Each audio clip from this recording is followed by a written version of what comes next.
Hey everybody, I am coming to you live from Kind Witch Media Studios, and I'd like to invite you to listen to me talk about something that I enjoy in the background of you doing something that you enjoy.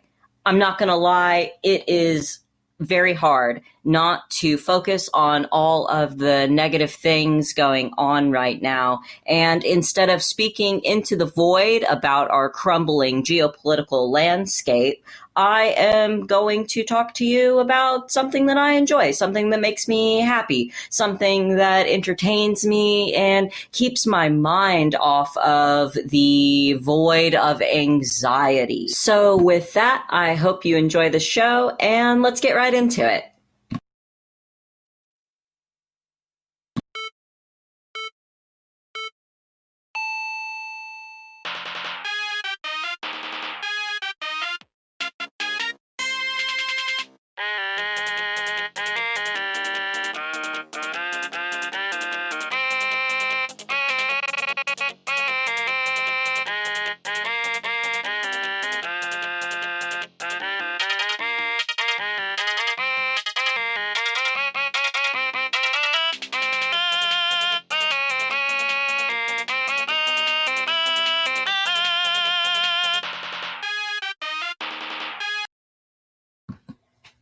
Ah, Animal Crossing. Animal Crossing is what we're going to be talking about today. Animal Crossing is a social simulation game that came out in 2001. Now, obviously, we're not going to be talking about the 2001 Animal Crossing, nor are we going to be talking about Wild World, City Folk, or New Leaf. I will be touching on those games, but mainly what we're here for today is New Horizons. New Horizons is an Animal Crossing game that came out this year, 2020, during our current global pandemic. And, I wanted to talk about something that I find entertaining, that I find enjoyable, and Animal Crossing has been that thing for me. One of the things for me.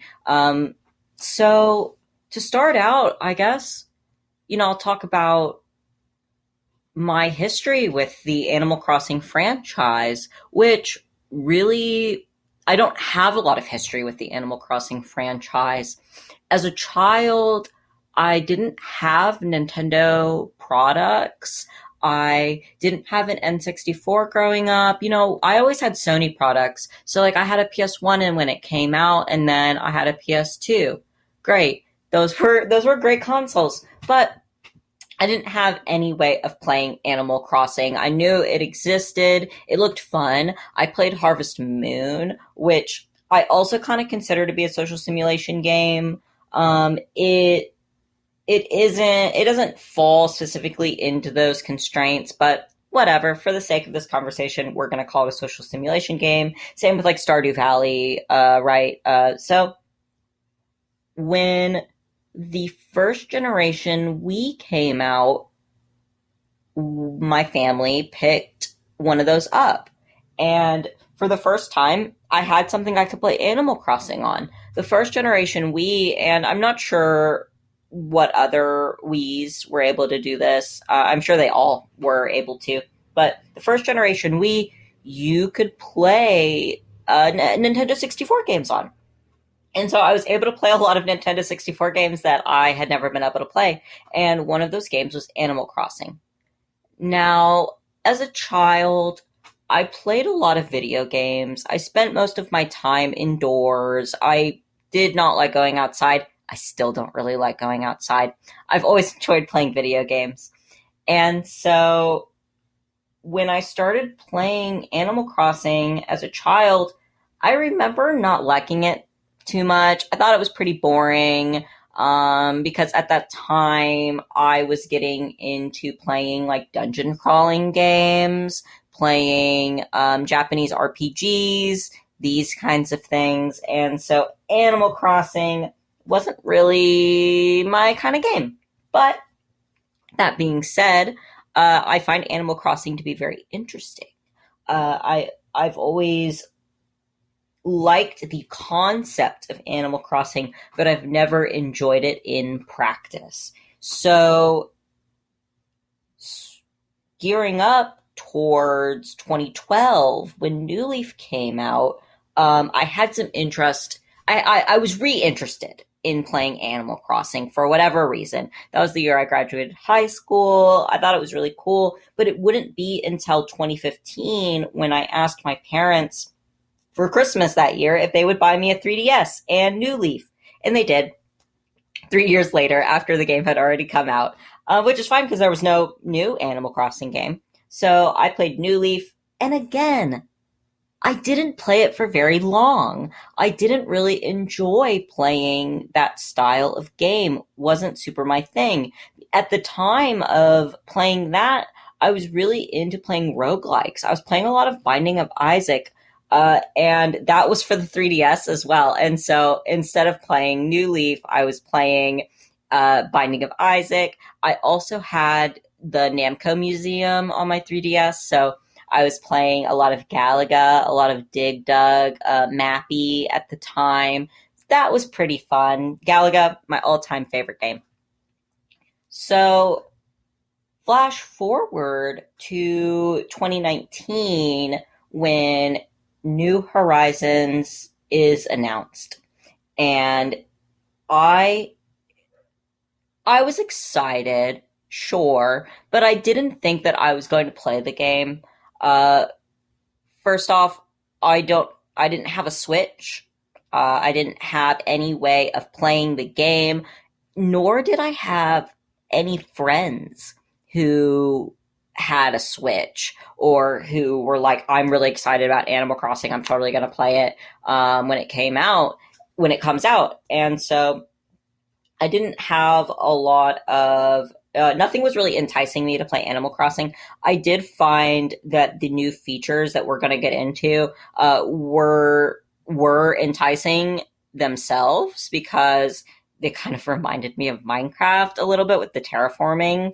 So that was really cool. But it wouldn't be until Animal Crossing New Horizons came out that I started taking more of an interest in it. I saw people playing it. I saw the gameplay. I saw the communities. I saw YouTube videos of these islands and all the customization that you could do in this new game. And I said, cool, I'm going to play this game somehow. Now, Animal Crossing New Horizons has come out in a very interesting time for all of us because it's during a global pandemic and we're all kind of inside. A lot of us have a good amount of time to be playing video games. And we received our stimulus checks. And I was like, I'm going to buy myself something nice. And I thought about buying a Switch Lite. But I decided against buying the Switch Lite, and I bought myself a instant Polaroid camera, which has been just incredible, very fun. If you can afford to get one, go ahead and grab yourself one. I suggest anything that takes Fujifilm. So, where I live, there is a local video game store, and they did this contest. And I don't know if I just saved up all of my luck. What brought me to winning this contest out of 1,000 people? It was some like Facebook contest, and the prize was a Switch Lite and 2 games, Mario Tennis and Pokemon Mystery Dungeon, which, they're whatever. And so I won this Switch Lite. It's very beautiful. It's like teal blue. It's really nice. Thank you to that video game store here in town for that amazing contest. And so the day that I went to pick up my Switch Lite, I got on my Switch Lite and I bought Animal Crossing New Horizons. I was like, all right, I'm going to drop $60 and I'm going to buy Animal Crossing New Horizons and I'm going to see what all the hype is about. And so I did. And I immediately loved it, which is strange because I didn't like New Leaf and I didn't like the other Animal Crossing games, but there was something about how immersive it was immediately that really caught my attention. I love the concept of being on your own deserted island and you can place everything where you want to place it. It is really cool. So at the beginning of Animal Crossing New Horizons, you do pick if you want to play as a girl character or if you want to play as a boy character. And I chose to play as a boy character. And I was kind of a little sad that they kept this feature in, but that was just my first impression because when I started playing the game, I realized that it had, unlike New Leaf and other Animal Crossing games, it actually had no bearing on what my character like how my character could dress, what my character looked like, because in this one, you can completely customize what your character looks like. You can use this mirror function to change like anything about your appearance anytime you want. Plus, there's custom design, so you can make your own clothing if you want. And we'll get into that later. But in the old Animal Crossing games, if you played as a boy character, when you went to the Able Sisters and you bought, let's say, a dress and you put it on, one of the Able Sisters would tell you that like it's okay to be a little adventurous sometimes, which, okay, that's fine. At least you have the ability to wear dresses in New Leaf. But, the comment is a little strange. Whereas in Animal Crossing New Horizons, I was so pleasantly surprised because you can wear whatever you want. Like, and with no comment. They think you look amazing in anything. And there's so many choices of clothing. So that I feel was a really like a step in the right direction for this kind of social simulation game because you're able to explore your identity using all of this clothing, and using your personality as like a representation on your island. You can choose your island song, which I know you can do in the other games, and your flag. Now, the new thing, or one of the new things about Animal Crossing New Horizons is that you are on your own deserted island. You come to the deserted island with Tom Nook and his two sons, Timmy and Tommy, and you also come with two random villagers. And I thought that concept was really cool because when you get there, nothing is established. It is a blank canvas. You put down your tent where you want. You put down the other villagers' tents where you want. You put down the resident services building where you want. Well, the tent that you start out with for the resident services until you upgrade it. And so I found that really cool. When you get to the Nook's Cranny and the Able Sisters Tailor Shop, you're also able to put those wherever you want, and they're movable. Yes, for a fee, but you can change the layout of your buildings.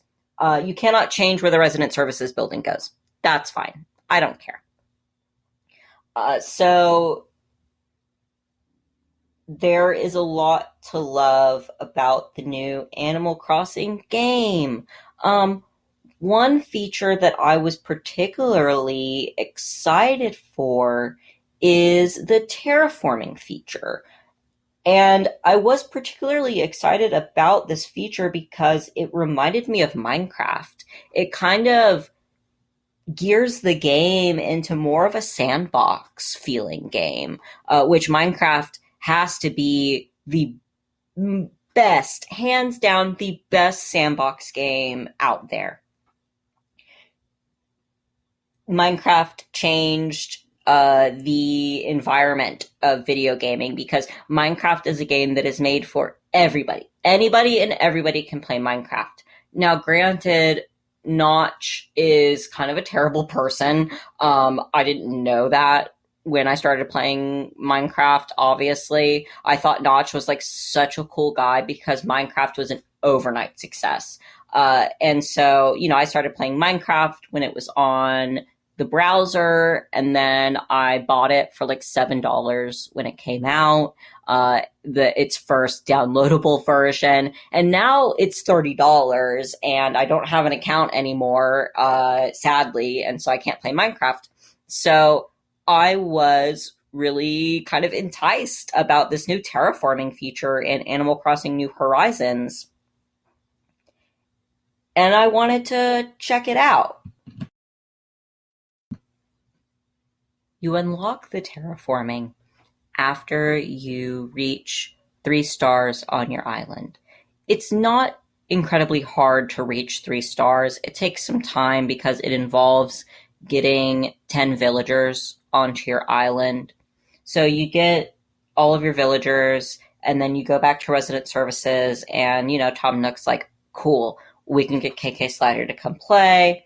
And so you get KK Slider to come play on your island, and then you get terraforming. And the fun thing about this new game is that you have like a smartphone, like your Nook phone, which is really cool. I heard that Nintendo said that they made it a smartphone because they thought that players would be able to intuitively know how to use the smartphone feature within the game.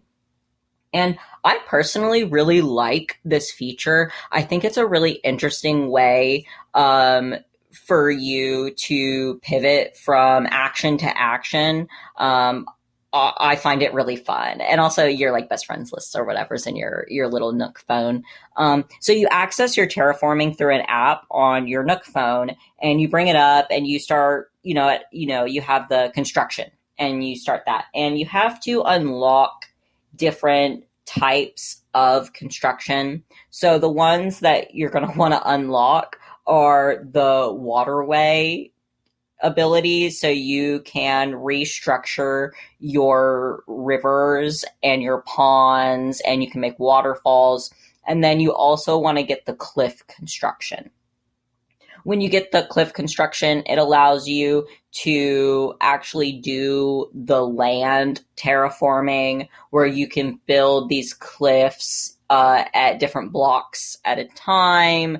/ you can get rid of cliffing, so you can make up to 3 stories of cliffs. You can't go any higher than that, and there's a lot of limitations and restrictions on where you can terraform and where you cannot terraform. So for instance, like, you can't terraform on the beach, and you can't change the river mouth openings, which is a little silly because you choose the layout of your island when you start the game with no real knowledge of how that's going to affect you. And so it kind of sucks that you can't redo where the river mouths are. Like, why not? There's literally no reason why you shouldn't be able to do that, but you can't. So that's okay. You can do so many other amazing things. For instance, like my Able Sisters Tailor Shop and my Nook's Cranny are all on like an elevated cliff, which I really like. They're connected to one another, and I have some nice like stairways that lead to them, as well as my house. My house is on the very back end of the island and up to the 3rd story of terraforming that you can do. I really like this. I think it looks really nice. I have seen some incredibly creative island designs. Now, if you play Animal Crossing, then you probably have watched YouTube videos about island terraforming and like doing 5-star island tours. The guy that I am watching right now is Tag Back TV. I don't know why I like him, but I do. And he does these like 2-hour live sessions where he goes and he like time travels using the campsite method to find rare villagers. And he also goes on the Mystery Island tours using your Nook Miles, which is another really cool feature of this new game. And so I've seen a lot of really cool stuff. Now, personally, maybe I'm not as like creative as other people, but I definitely am going for a more naturey vibe on my island.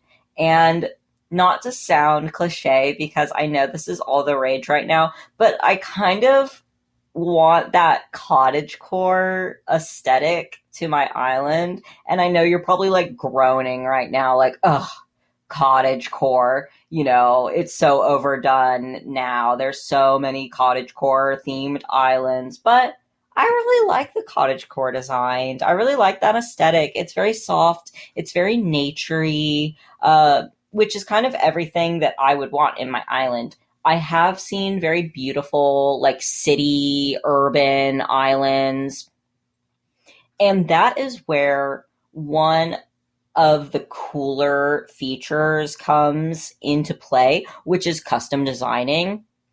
I have seen custom designing being used for so many things. And the first thing you think of is clothing, obviously. If you're not happy with the plethora of clothing that is already available to you, you can use custom designs to make really beautiful clothing. Like I have one that I got from somebody that is like this mushroom cardigan, which is really nice.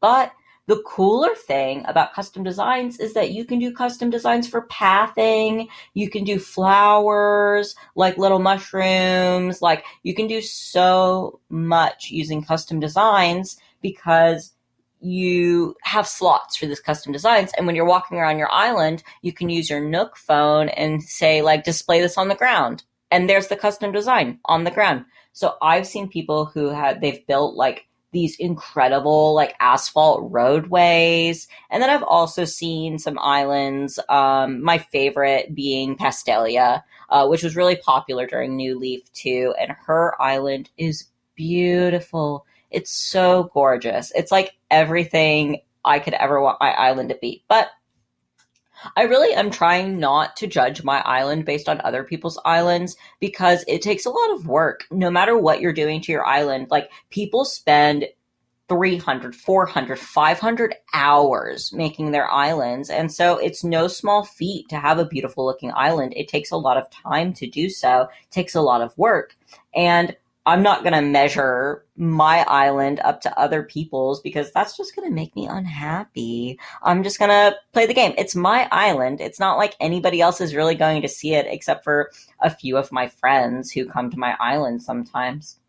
Speaking of which, I have a couple of friends who have really cool features on their islands. For instance, I have a friend here in town, and when I went to go visit their island, they had all of these really cool stalls set up for all of the political organizations here in town. For instance, they had one for the place that I volunteer at, which is a bookstore. They had a stall for that bookstore, and I was like, oh my God, that's awesome. Thank you. Like, that is so cool that you built this.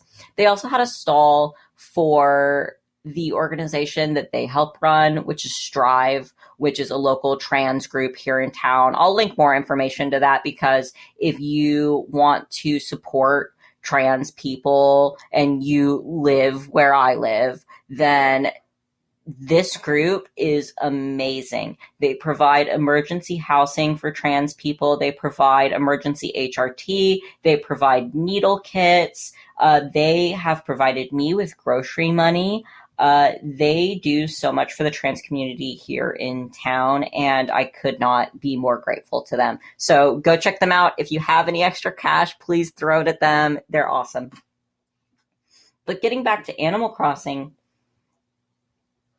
I have seen some really amazing features that people have done on their islands, and I'm really happy that it's inspiring such creativity within people during this crazy time. And it provides entertainment, it provides joy, and it provides escapism, which a lot of people think is a bad word. A lot of people think that the concept of using something as an escape from reality as a no-no, as a bad thing. And I couldn't feel any more differently about it. I have always used video games as a method of escapism. When I was a child, I hated going outside. I was not an outdoorsy child. I've always played video games. And I had a pretty hectic childhood. And so video games were the perfect form of escapism for me because they offered a story. They offered you could directly affect what you were doing, unlike reading books, which reading books is great. I read books as a child. I read books now. And that is a form of escapism as well, but it's not the same because books are not interactive, whereas video games are. And I think it's a great thing that people are using Animal Crossing New Horizons, which is a profoundly positive game with a profoundly positive message.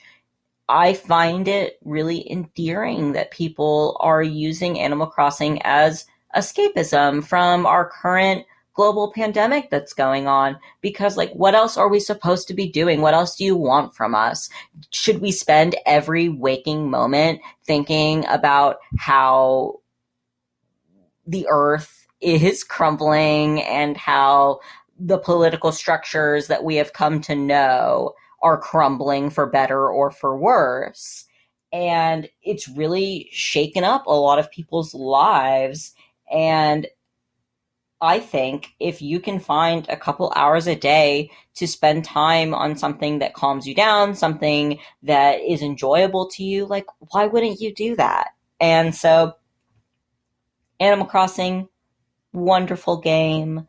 It is not without its faults, though I do have some criticism for the gameplay. One of my largest criticisms being that you cannot turn around in Animal Crossing.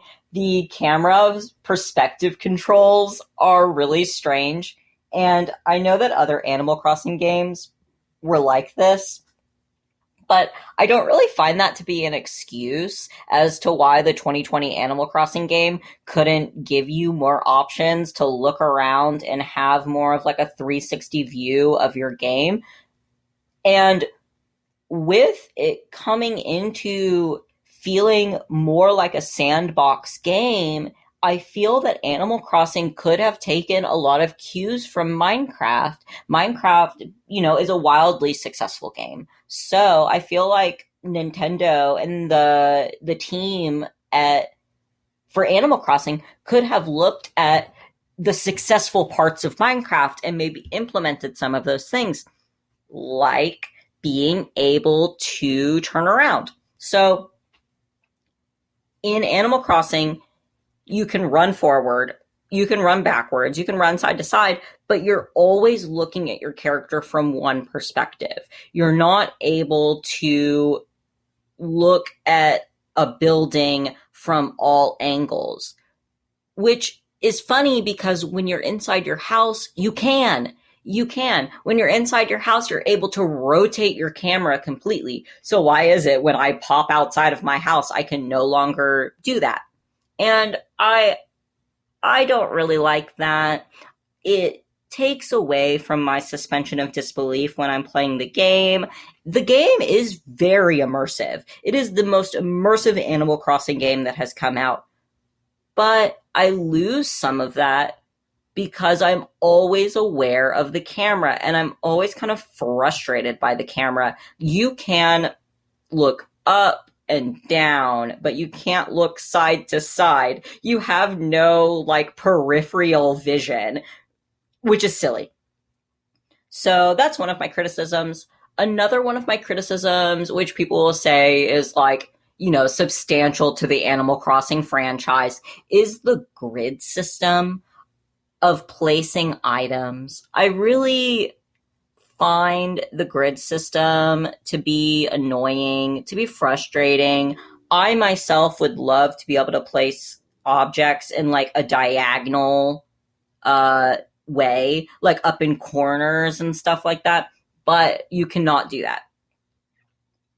And yes, having a grid system does help in placing items, but I feel like it is more of a detractor because when you are outside and you're doing terraforming, there's a way to make curved cliff sides. So a lot of people do that. They round out their cliffs. It looks very nice. But when you go up to that cliff, you can't place a flower in the spot on the curve. You can only place it in two little spots, but you can't place it in the very corner of the curve, which I don't like very much. I feel like if without the grid system, you would be able to place it there, but because the curved side doesn't take up that whole square, you're unable to do so. And I feel like they missed out with that. I feel like that was a little bit of a miscalculation, but that's okay. Another criticism I have for the game is that only one object can take up a space at a time.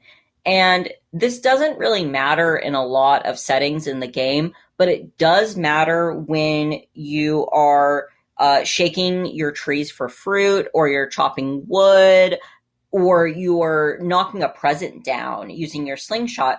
Because if you have flowers around your tree and you knock fruit off and your fruit lands on one of the flowers, it disappears because only one object can take up a space in the game. And so when you hit a present from the sky, if that drops on like a bench or something similar, sometimes it'll bounce off if you're lucky. Other times it just disappears and you don't get your present, which is fairly annoying as well, is fairly frustrating because you lose money that way. And I mean, I know it's not a lot, but selling fruit makes up a large portion of the money that you make in Animal Crossing. So if I am knocking down fruit trees, I have a lot of pathing that's done with trees. I really like the look of like making these kind of curved paths that lead places on my island with trees. And obviously I'm using fruit trees because they're beautiful. And I have a lot of flowers around because I love flowers. But when I'm going and knocking down all my fruit, they fall into the flowers and I lose a portion of my fruit. So those are kind of my main criticisms for Animal Crossing. All in all, I'm like 100% on board with Animal Crossing New Horizons. I think it is such a cool game. It's so calming. If you play Animal Crossing New Horizons, then you know this already. You have probably spent countless hours doing the things that I've just talked about. And I hope that like you enjoyed hearing me listening to this, maybe while you're playing Animal Crossing. If you don't play Animal Crossing, like let's say you don't have access to a Switch or you can't drop $60 on a video game, which is totally understandable, I still hope that you found this like fun to listen to. Maybe like you watch Animal Crossing New Horizons videos on YouTube and you really wish that you could play. So I hope that you still enjoyed this as well. I would like to thank everybody for tuning in with me and listening to me talk about something I enjoy in the background of you doing something that you enjoy. And that's going to do it for me, folks. So I will see you again soon. And I hope you have a great time doing whatever it is you enjoy. Bye.